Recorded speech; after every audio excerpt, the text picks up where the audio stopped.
everyone, welcome to my channel today. If you're new, my name is Emily. I created Definite Hearing as a way to increase awareness for the deaf and hard of hearing. I wear hearing aids myself and I love them so much. Fun fact, I was born to 2 hearing parents, and today I'm going to share 5 things that you should not say to your hard of hearing child. Now, I have to start this off with the fact that I am not a parent myself. I know that parenting is not easy. Just from the outside looking in, it can't be easy, and I respect all of you for being parents. Wow.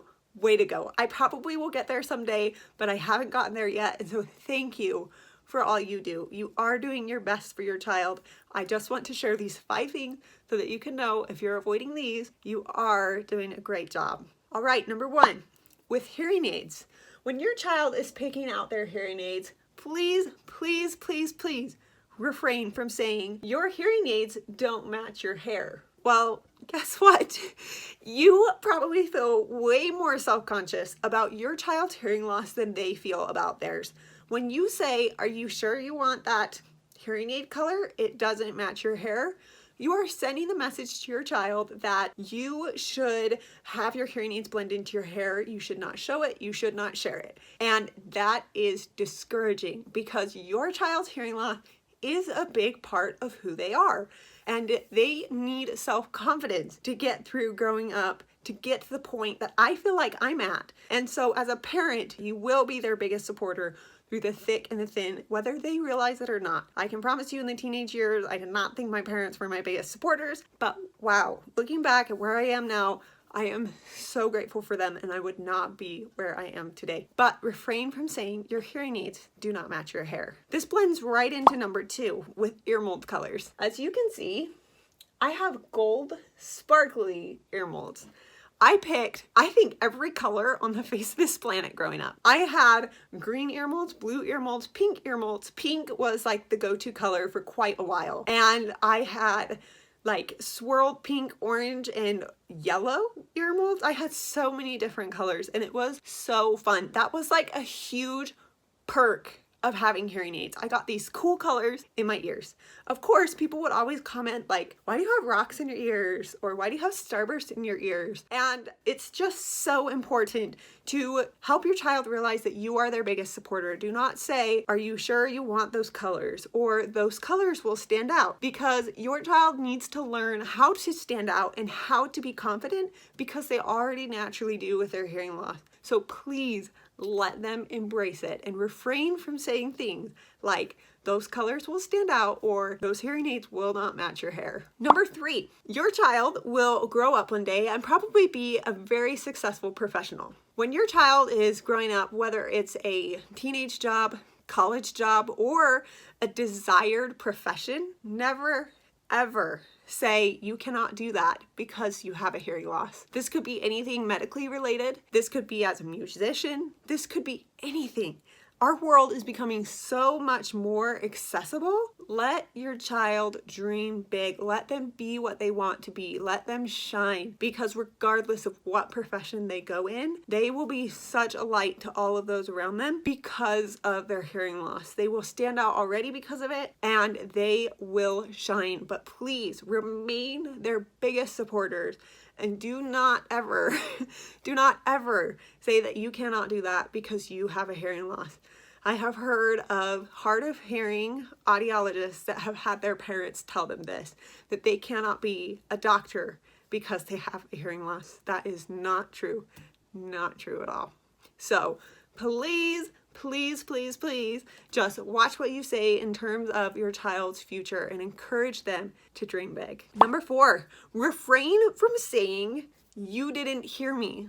Now, I want to preface this with the fact that you didn't hear me. Watch your tone. That's really what I'm going for.